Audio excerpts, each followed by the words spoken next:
Hi. I'm Hazel. I was 13 the first time I noticed I was invisible. Not literally, of course, but in that strange, quiet way where people speak over you like you're a shadow, where your name is skipped in introductions and your opinion doesn't land even when the room is silent. It was during my cousin Leo's birthday dinner, and while everyone laughed at his new video game console and took pictures around his pile of gifts, I sat at the far end of the table with a slice of cake I served myself. No one had looked in my direction for almost an hour. That night, I told myself I was imagining it, but I wasn't. My family had always been loud, complicated, full of opinions and favoritism that tiptoed just beneath the surface. And I somehow ended up on the outer edge of all of it. The quiet niece, the backup babysitter, the one who was good with schoolwork but not really built for much else. It didn't start as hate. That's the part most people won't understand. It started as silence. Forgotten birthday cards. Missed school events. Family pictures I took but wasn't asked to be in. I was the helper. The extra hand. My Aunt Elaine would call when she needed someone to pick up dry cleaning or help her daughter with algebra homework. Uncle Peter always handed me his toddler during gatherings like I was a hired nanny. My older brother Josh, the golden boy with a charming grin and college football trophies, barely looked at me unless he needed help writing a paper. I wasn't included in jokes. My victories were clapped for in the same tone you'd use to applaud a stranger's child at a school play. I kept telling myself they just didn't notice me, that maybe I needed to try harder. So I did. I overachieved. Perfect attendance. Honor roll. Volunteering every weekend. I baked cookies for family events, made personalized photo collages for holidays, wrote heartfelt cards. I tried everything. And yet, at every dinner table, every birthday party, I was the one helping to clean up while the others laughed on the couch. By the time I was 17, I had stopped expecting hugs. I'd stopped checking the family group chat because no one ever replied when I sent something. When I got into my first choice university with a scholarship, my mom said, "That's nice, dear," and then asked if I could help plan Josh's graduation party. At some point, I started to wonder if maybe I was truly forgettable. Just extra. Filler. Someone convenient, never central. They said they loved me, but their silence shouted louder. I moved out for college and barely heard from anyone unless they needed something. My aunt once mailed me a list of online forms she didn't understand and asked me to fill them out, since you're good with computers. Josh called to ask for my Netflix login. My own parents never visited. I stopped sending birthday wishes. I started saying no, and nothing changed. No one asked why. No one noticed the gap I left. I thought I had made peace with it until the summer I turned 26. That summer, my grandmother died. She was the only person in the family who had ever made me feel real. Real, in the sense that she listened when I spoke, remembered small things like my favorite jam or that I liked my tea without sugar. She never posted about me, but she showed up in quiet moments, in handwritten letters, in surprise phone calls just to check in. When she passed, I took a week off work and drove to her house alone. No one invited me. No one needed to. I just knew she would have wanted me there. The house was quiet when I arrived. Her garden, always carefully kept, had already begun to brown in the summer heat. I found her favorite mug on the kitchen counter, still with the faint ring of tea dried at the bottom. It felt like everything in that house had paused mid-breath, waiting for someone to press play again. The funeral was quiet and formal. Everyone showed up dressed in dark tones, eyes glassy, with just enough tears to look respectable. I watched my cousins pass around old photo albums, none of which had more than 1 or 2 blurry pictures of me. Josh gave a speech. My mother sat beside Aunt Elaine, both dabbing their eyes, though neither had visited Grandma more than once that year. I stayed near the back, watching. At one point, Uncle Peter gestured for a group picture. Everyone gathered under the oak tree in the yard. I moved forward, half hoping to be waved over. No one did. I took the picture for them. After the funeral, I offered to help clean up the house. No one else stayed. They all had appointments or calls to return. I spent 3 days alone sorting through drawers, packing dishes, folding linens. I found a shoebox of letters under her bed, all addressed to me. Dozens of them, written over the past decade, none of which had been sent. They talked about her regrets, her fears, her love. They mentioned how she noticed the way I was treated, how she wished she could change it. She called me her quiet strength. I sat there on her bedroom floor and cried the way I hadn't in years. The lawyer called me a week later. He said my presence was required for the reading of the will. I assumed he was being polite. I figured Grandma left her belongings to my mother, maybe a few things for the grandkids. I drove to the office out of duty, not expectation. But when I arrived, the air in the room shifted.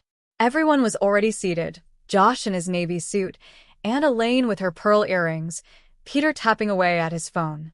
They all turned when I walked in, some with confusion, others with annoyance. Like I didn't belong there. Like I was interrupting something. The lawyer, a calm man in a gray blazer, began reading the will. Standard things at first. Donations to her church. A few pieces of jewelry to Elaine.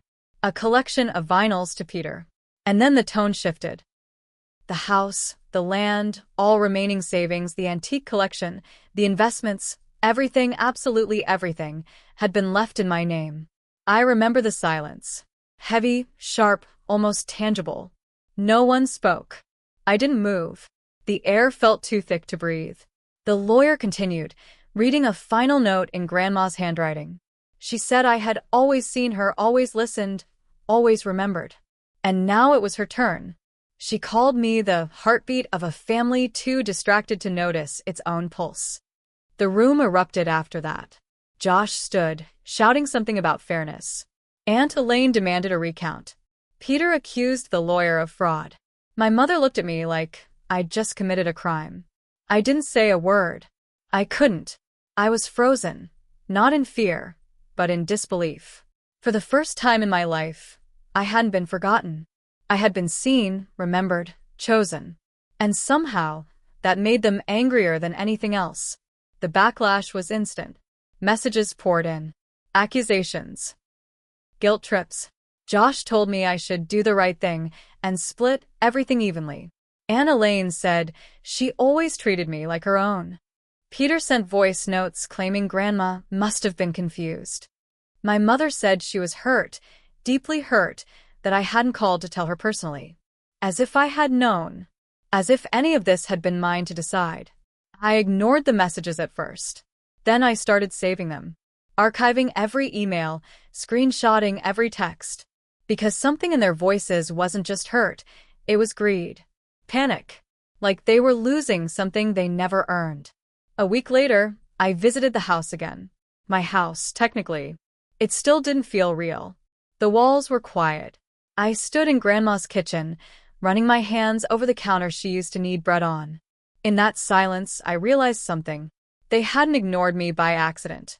They had ignored me by design. Because seeing me meant acknowledging what I carried. What I gave. What they took. As long as I stayed invisible, they never had to feel guilt. But now that my name was in bold print on official documents, they had to look. And they hated what they saw. I thought maybe, just maybe, they'd move on. That they'd get over it and return to pretending I didn't exist. But I underestimated them. Because this wasn't just about a house. It was about the illusion they had built for years. The idea that they were the center, and I was the orbit. That illusion was cracking. And they weren't going to let it break without a fight. The days that followed were quieter on the outside, but inside, I could feel the storm building. A week passed without a word from my family. I thought they might have backed off. Maybe accepted the will for what it was. But silence with them had never meant peace. It meant plotting. When the first letter arrived, I was unpacking the last box in Grandma's, now my, house. It was thick, formal, and cold. A notice from a lawyer. Josh and Elaine had hired legal counsel to challenge the will, citing undue influence and mental vulnerability. They were trying to argue that I manipulated Grandma, the same woman I hadn't even lived near for years. I laughed, not because it was funny, but because the irony was choking. They ignored me for over a decade, and now they wanted to pretend I had influence? I called the lawyer who had handled the estate. He told me calmly that the will had been reviewed thoroughly, signed in clear consciousness, witnessed by two neutral parties. This will hold, he assured me. But that didn't stop the war they were about to wage. They began contacting people, neighbors, old friends, even church members, trying to gather stories that might support their narrative. I got wind of this when a kind woman named Marcia, who used to garden with Grandma on Sundays, called me directly. She told me someone had come by asking if Grandma seemed confused lately. She told them no. Then she called me, her voice sharp with frustration, and said, "They're not grieving. They're scavenging." I stayed quiet publicly. Let them spin their version. I focused instead on breathing life back into the house. The garden had wilted under months of neglect, so I spent mornings with gloves and shears, trimming, replanting, watering. I repainted the front porch, opened all the windows, filled the space with air. For the first time in years, I felt like I was claiming something that wasn't just material. It was space, identity. But just as I started to feel rooted, they struck again. It was a Saturday when I came home from the grocery store and found the back door open. Nothing was missing, but everything was touched. A box of old photo albums, still unpacked, had been flipped through. Drawers opened. My grandmother's recipe journal left half buried under a pile of pillows. I called the police. They said no sign of forced entry. But I knew who had been there. It wasn't just about intimidation. It was a message. You don't deserve this. The officer offered to file a report, but no charges could be made. I changed the locks the next morning. They didn't stop there. The next attack was subtle. Quiet character assassination. Posts started popping up online. Anonymous comments on old photos. Be careful who you trust. Money makes people fake. Some people only show up after death to collect. I knew the tone. It was my family's way of screaming without ever raising their voices. They never named me, but they didn't have to. The people who mattered knew. It was around this time that I found the journal. I was cleaning out the small storage closet near the laundry room when I saw a leather-bound notebook tucked in between old cleaning supplies. It was Grandma's handwriting. A diary. I sat down right there on the tile and opened it. The entries weren't daily. They were sporadic, sometimes months apart, but detailed. Painfully honest. She wrote about each member of the family. About the time Aunt Elaine borrowed thousands for a business that never existed. About Josh faking an injury to skip exams. About Peter's quiet gambling habits. About my mother's detachment, her obsession with keeping appearances. And then she wrote about me. Not just in passing. Whole pages. Describing how she saw my effort, how it broke her to watch them overlook me, how she feared what would happen if I disappeared entirely. She is the one who notices what others miss, she wrote once. The one who gives without asking, listens without interrupting. If I leave her nothing, she will be forgotten. If I leave her everything, they will resent her. But I choose memory over comfort. My hands trembled. This wasn't just proof of intent. It was her voice, unfiltered, speaking directly to the question they were trying to twist in court. I didn't tell anyone about the journal. Not yet. I scanned every page, encrypted the file, backed it up 3 times, and tucked the original in a fireproof safe. 2 weeks later, I was served again. They weren't just challenging the will now. They were suing for financial misrepresentation, claiming I had already started liquidating assets that belonged to the collective family. It was absurd. I hadn't touched a cent. In fact, I was still paying out of pocket for repairs on the house. But this was never about truth. It was about drowning me in paperwork until I gave up. That night, I stayed up reading every email I had ever sent to them. Every ignored message. Every request denied. And then I opened a blank document and started typing. Not for court. For myself. I titled it, "The Things They Forgot I Remember." Page after page poured out. Datas, moments, memorias. All the times I had shown up. All the ways they had left me standing alone.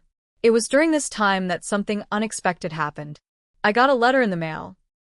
A real one. Handwritten. From someone I hadn't seen in years. my cousin Nora. She was Elaine's daughter, 2 years younger than me. We were close as kids, until she moved away after high school. The letter was short. She said she saw what was happening online and wanted to tell me she always knew. That Grandma used to call her late at night, telling stories about me. That I wasn't imagining things.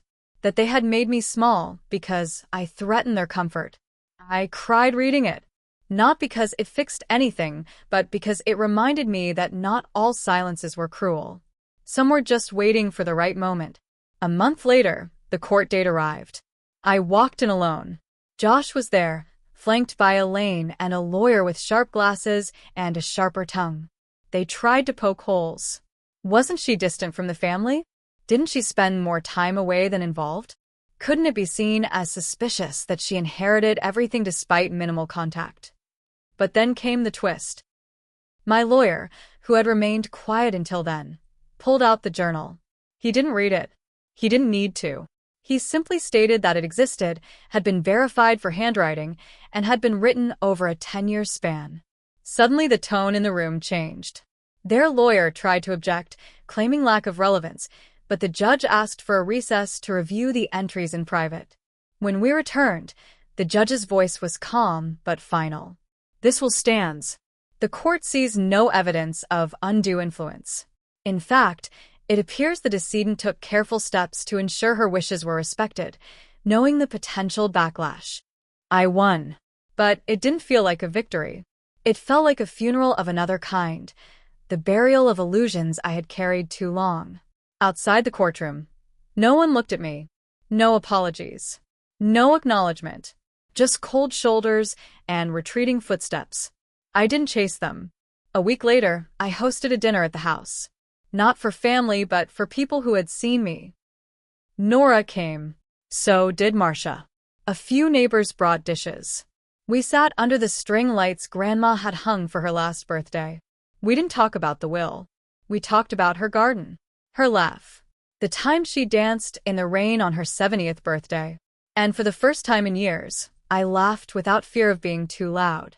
Later that night, after everyone left, I sat on the porch and thought about something I hadn't dared say before.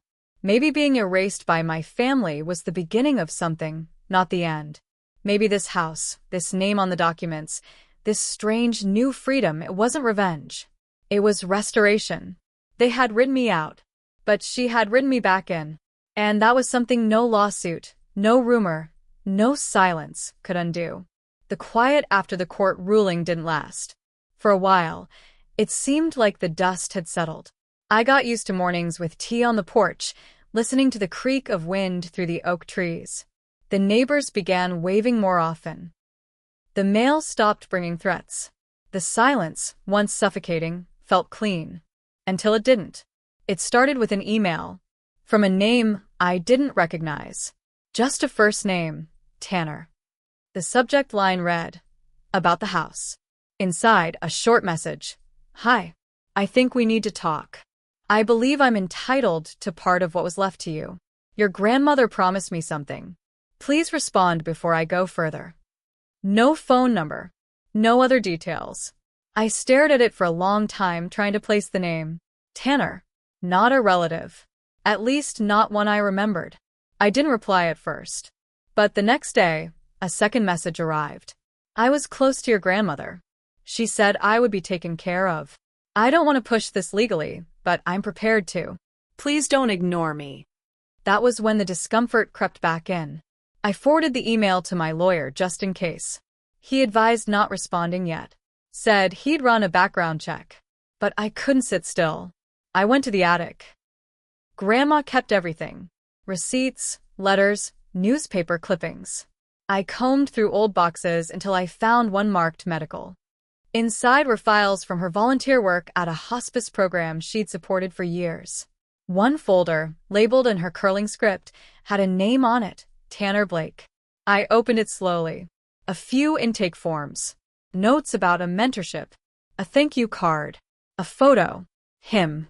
A boy, maybe 15 at the time the picture was taken, standing beside Grandma in her garden. She had her arm around him. The note on the back read, "Tanner, brave and brilliant. Reminds me of someone. The date matched a year, when I was away at college.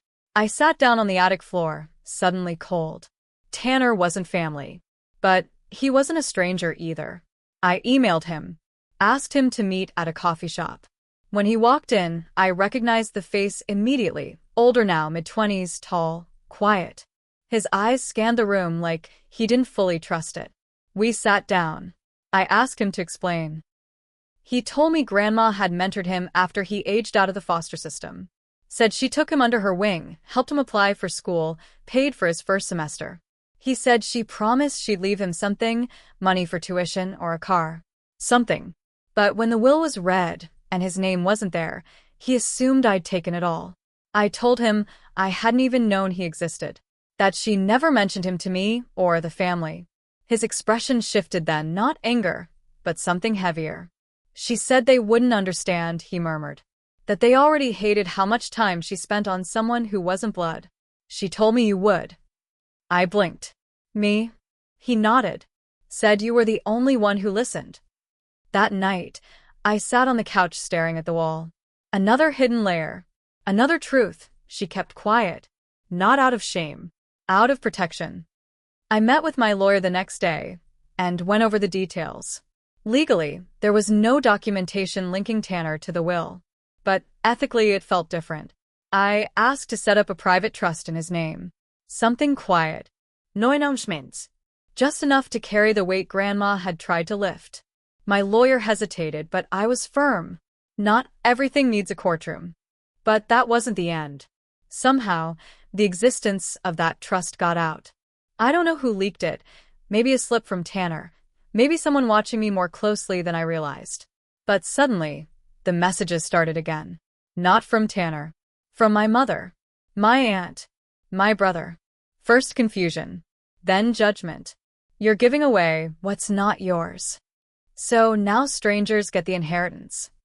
Nice to know your real family doesn't matter anymore. And then came the most calculated one. Elaine's voice on a voicemail, soft and sweet. You know, your grandmother wasn't always in her right mind. She said a lot of things to a lot of people. We could have fought harder, but we didn't. We trusted you. Don't make us regret that. I didn't call back. I didn't respond to the letters or the texts or the veiled online posts. I returned to the journal. Her words still echoed like they'd been written yesterday. If I leave her everything, they will resent her.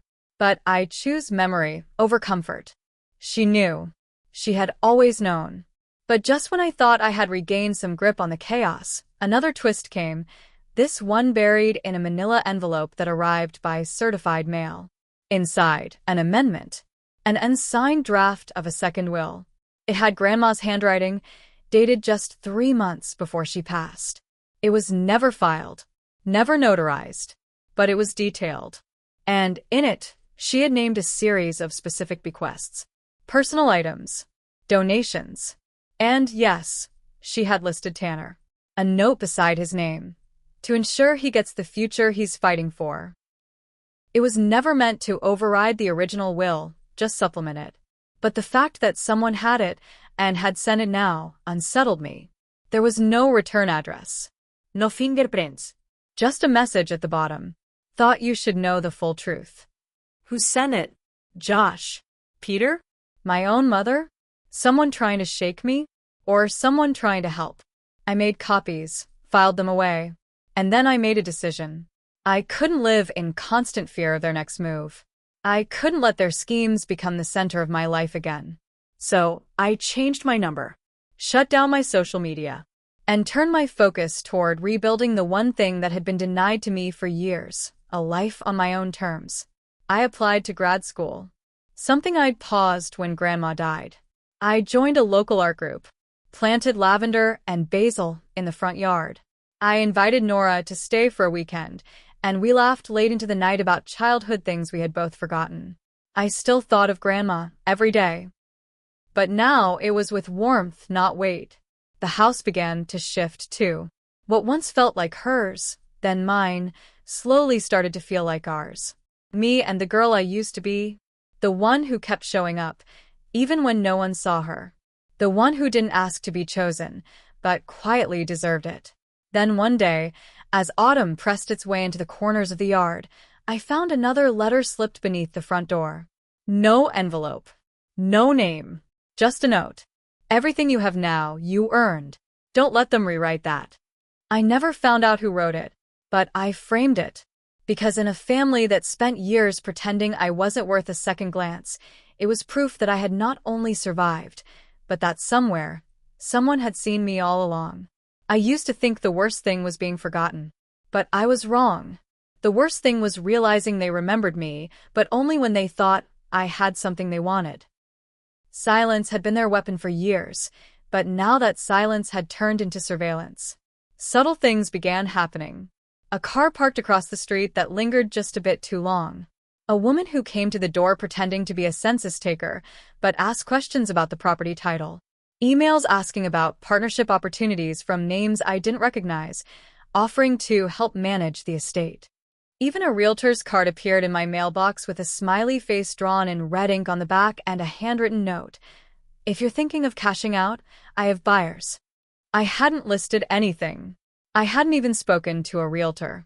Someone was fishing, and someone had access to information they shouldn't have. I checked the locks again, changed the alarm code, set up a camera system. It felt paranoid at first until it didn't. That same week, my lawyer called and asked if I had authorized a background check on myself. I hadn't. He said someone had tried twice. Once through a financial institution and once through a third-party verification service. Both attempts had failed, flagged as suspicious. But it meant someone somewhere was still trying to dig into my life. The timing felt too perfect, too intentional.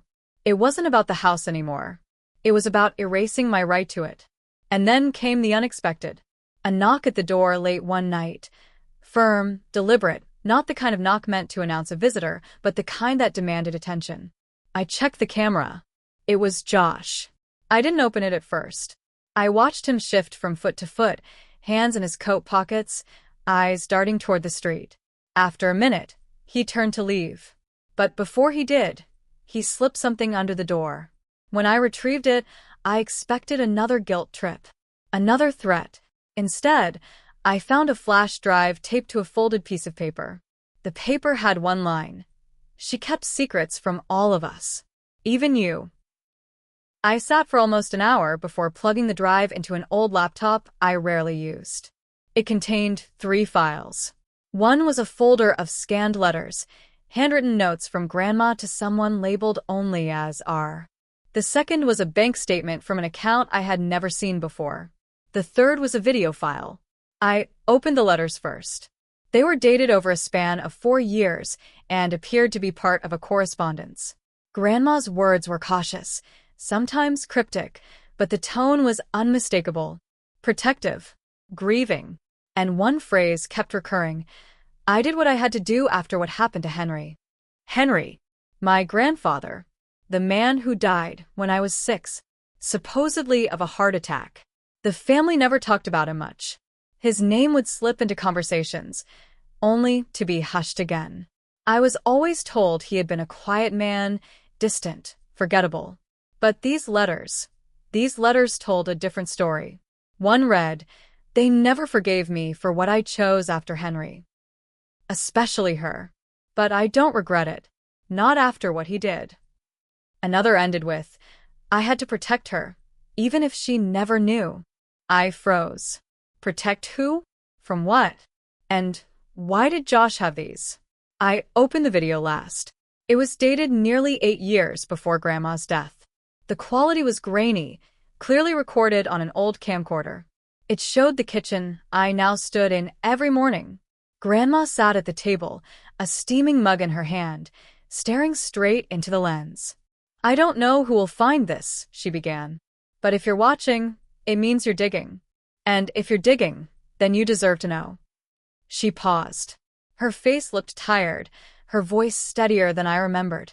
"There's a truth I never told. About Henry. About how he treated this family. About what I had to hide to keep us safe." She leaned forward then, voice lowering. "He wasn't just unwell. He was dangerous. Controlling. Cruel. And when he found out I was leaving everything to someone other than his sons, He threatened to make sure none of us had anything. Especially her. The one who reminded me too much of myself. Her eyes welled slightly. He passed before he could carry it out. But the fear stayed. That if the wrong people ever got control of what he left behind, they'd use it the same way he did. As a leash. The screen flickered. She reached for something, held it up to the camera, a small bronze key. This opens the safety deposit box at First Mercantile. Box 412. It contains what he left behind. What I couldn't destroy. But maybe now it's time. The video cut out. My body was numb. It felt like a trapdoor had opened beneath my memory of who my family was. I had known they were cold, Petty. self-serving. But this was something darker. A hidden history wrapped in politeness and smiles, buried under decades of denial. I drove to First Mercantile the next morning with the letter and the video saved on a flash drive in my coat pocket. I didn't have the key, but I had enough documentation to request access through Grandma's estate records. It took hours, and signatures, and verification. But eventually, they led me into a small room. The manager placed the box on the table. Inside were 4 items. A stack of legal documents, a small leather ledger, a cassette tape, and a sealed envelope with my name written across it in her handwriting. I opened the envelope last. My darling girl, if you've found this, then the past has finally caught up with the present. What's inside this box is proof, not just of what he did, but how far he went to protect his power. You may have inherited a house, but you also inherited a legacy he never wanted you to have. That's why they will come for you. That's why they already have. Because they sense what they've lost, even if they don't understand it yet. Be careful. Be firm. And above all, don't let them shape the story. Love always, Grandma. The cassette was labeled simply, Record of Truth. The ledger contained names, dates, and transactions. Payments, loans, silent deals. It was evidence, years of it, of how my grandfather had manipulated everyone, including his own children. Including my mother. I left the bank with a fire in my chest. I had come into this inheritance thinking I'd been gifted something material. But what I'd really been given was a map. A truth they never wanted uncovered. My family hadn't just ignored me. They had been raised in the shadow of a man who taught them silence was safer than honesty. And now that I had broken the silence, the structure was shaking.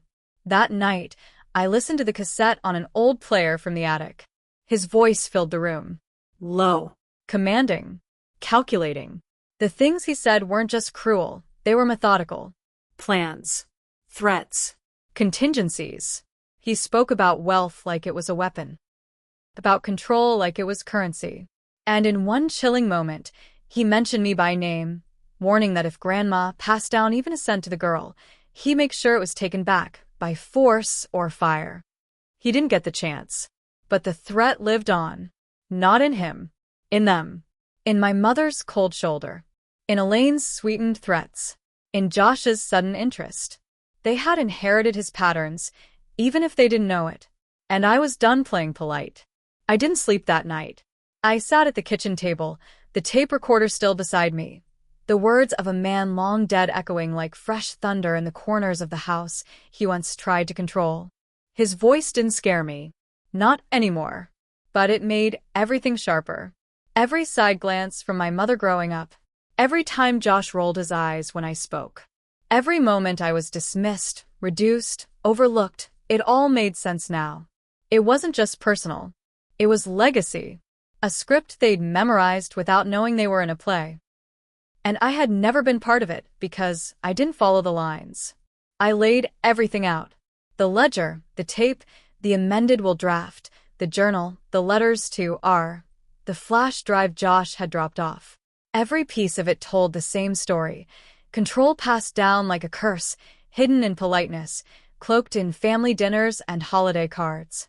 It made me realize that inheritance doesn't begin with a will. It begins with silence, with who gets told the truth and who doesn't.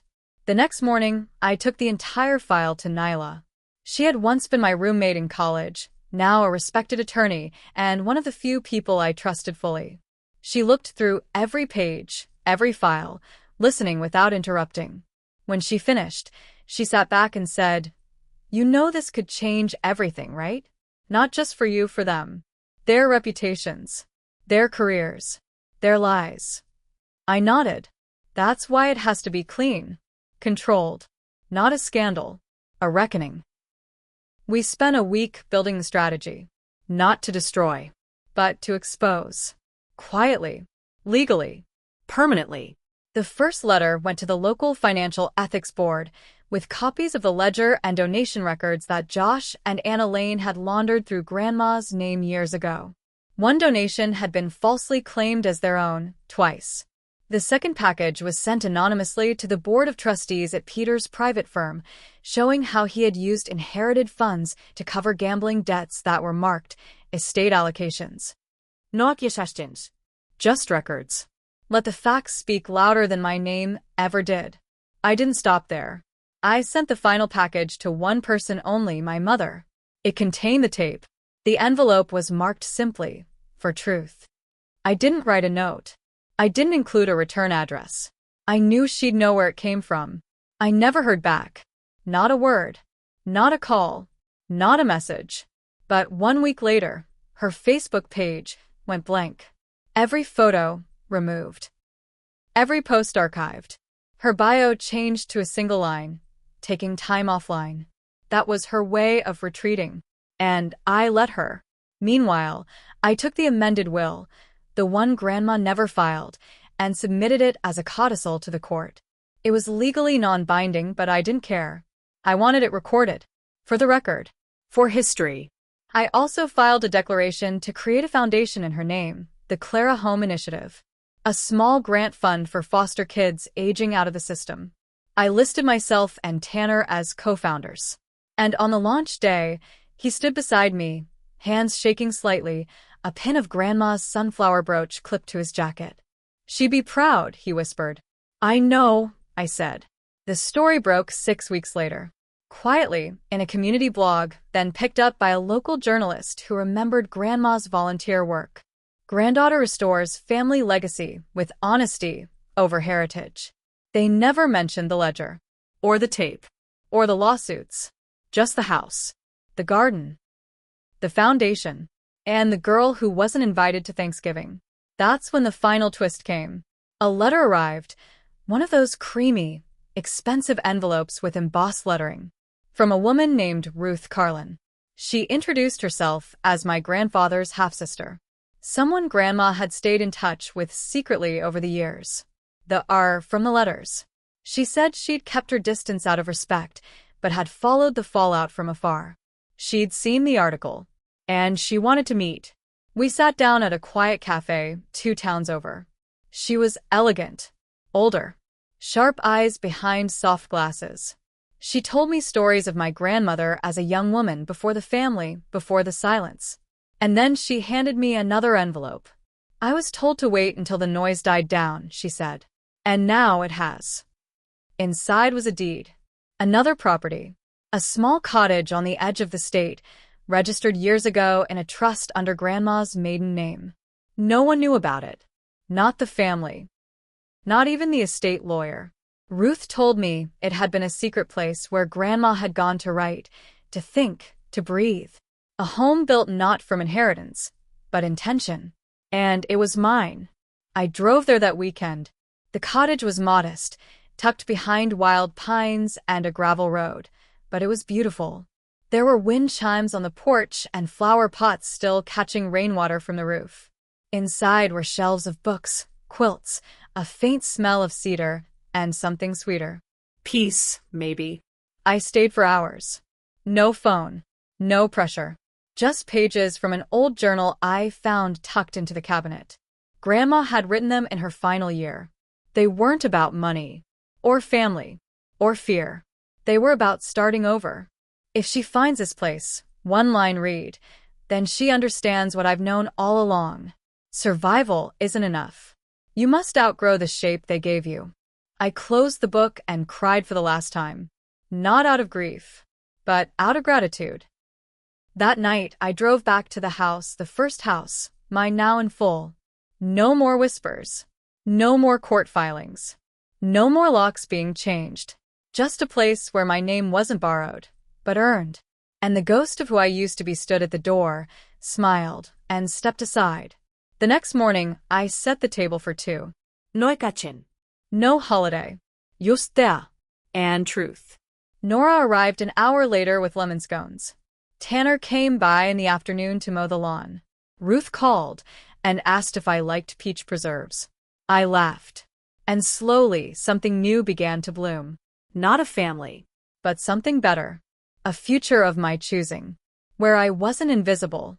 Where I didn't have to beg to be remembered. Where I didn't have to inherit silence just because it was passed down. Where I was no longer the forgotten girl at the edge of the photograph, but the one holding the camera, telling the story, framing the truth exactly as it happened. And this time they couldn't crop me out. Not anymore. Not ever again.